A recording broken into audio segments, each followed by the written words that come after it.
Luar biasa. Tuhan kirim ya. Tuhan pakai Martin Luther untuk mengadakan reformasi ya. Tuhan pakai Reinhard Bonnke untuk mengadakan penginjilan di Afrika. Dan juga Suzette Hating punya beban untuk Papua. Suzette Hating. Pastor Roland ini ditabiskan sebagai hamba Tuhan di Kingsway Fellowship International. Dia melayani di berbagai negara dan juga yang lalu pernah pelayanan di Manado tahun 2012. Dari profil yang saya baca dan juga ngobrol, dia masih bujangan. Dan yang menerjemahkan juga nanti masih bujangan. Iya.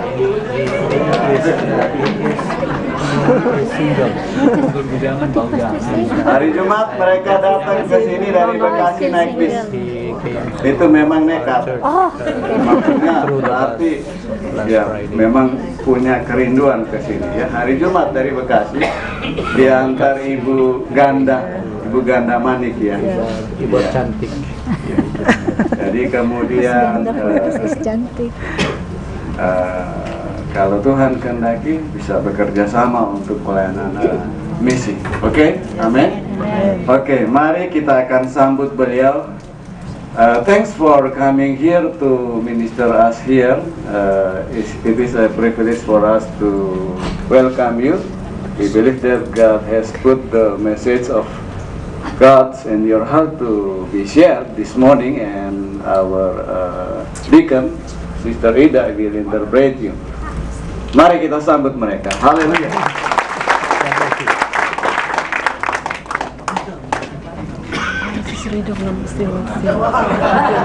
Still okay. Sudah.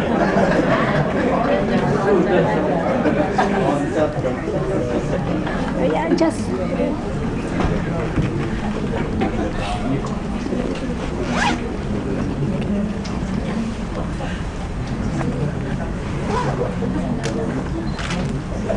Ya, puji Tuhan. Amin. Haleluya. I've been maybe 10 times in your country now. Saya telah datang ke Indonesia 10 kali kira-kira. So I picked up already some Indonesian language. Jadi saya sudah mengerti beberapa bahasa Indonesia, beberapa kata. And I and partner ministries, we minister together not only in Manado but also Sumatra. Saya pernah juga pergi ke bukan hanya ke Manado tetapi juga ke Sumatera. One time in Jakarta. Satu kali ke Jakarta. And in Bali. Dan Bali. Amen. Amin. For the glory of God. Kepujian bagi nama Tuhan. And it fits pretty good that your church is also an interdenominational ministry.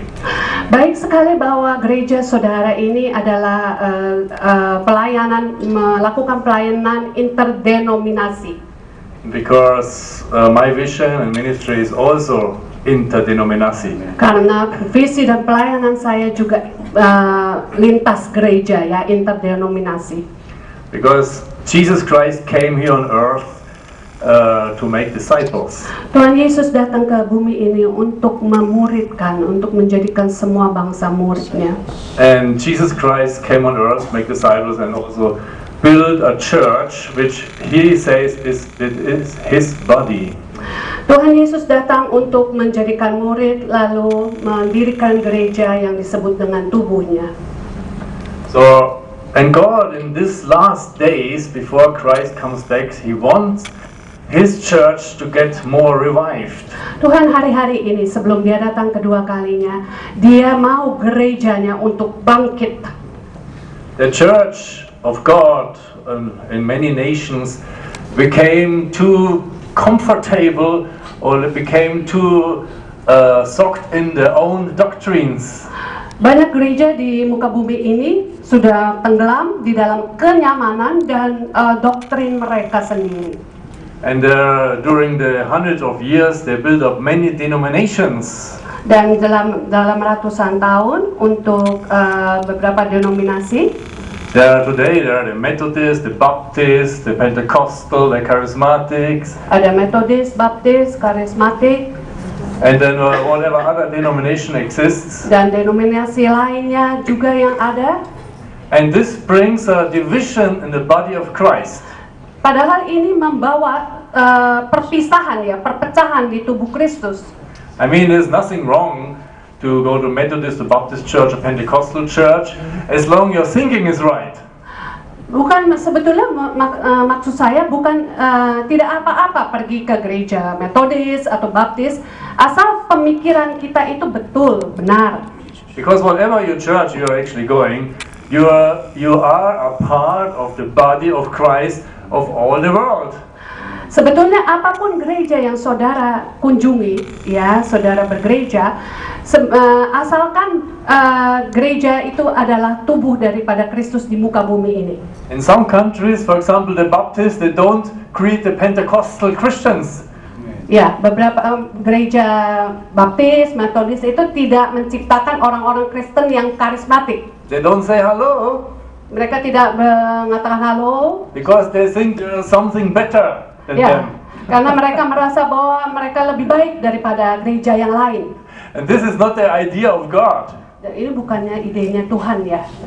God has made us as sons and daughters of God equal in the body of Christ. Tuhan menciptakan kita sebagai anak laki-laki dan perempuan itu sama di dalam tubuh Kristus.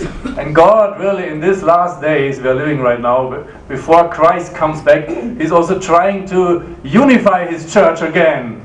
Tuhan pada sebelum kedatangannya yang kedua kali, hari-hari terakhir ini, Dia ingin menyatukan semuanya di dalam gerejanya. So He's calling His people out of the chairs of the church and telling them, change your thinking. Dia memanggil setiap dari kita untuk bangkit dari kursi kita, untuk mengubah cara pandang kita. He's telling them, get to know me better. Dia mengatakan supaya mengenal Dia lebih sungguh lagi, lebih baik lagi. And He's telling them, get to know your identity in Christ. Dia katakan kepada kita, kenalilah identitas kita di dalam Kristus. Because when you know who you are in Christ, you will not make a distinction anymore between the brothers of other denominations. Karena kalau kita mengenal siapa diri kita di dalam Kristus, kita tidak memisah-misahkan diri dan melihat orang lain ini dari gereja ini dari gereja. Hallelujah. Haleluya. Hallelujah. Haleluya. Let's go to the book of Matthew chapter 6. Mari kita buka Matius pasalnya yang ke-6. I read only verse 10 and verse 13. Saya akan bacakan ayat yang 10 dan ayat yang 13. Matius 6 ayat yang ke-10 dan 13.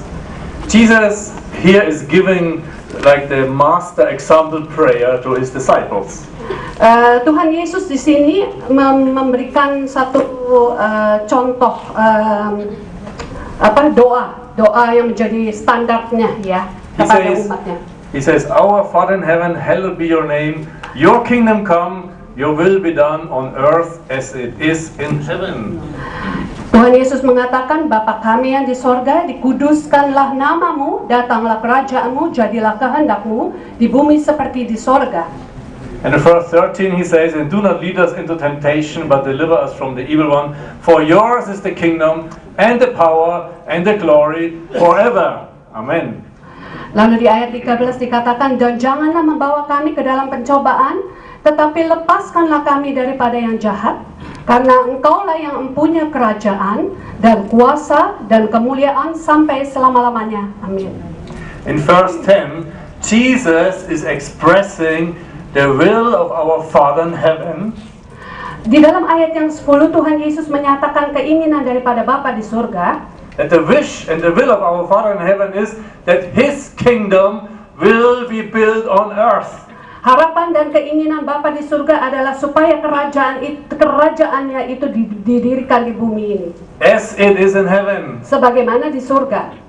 Hallelujah. Haleluya. This is the wish and the will of God. Inilah harapan dan keinginan daripada Tuhan, That His kingdom will be established on earth.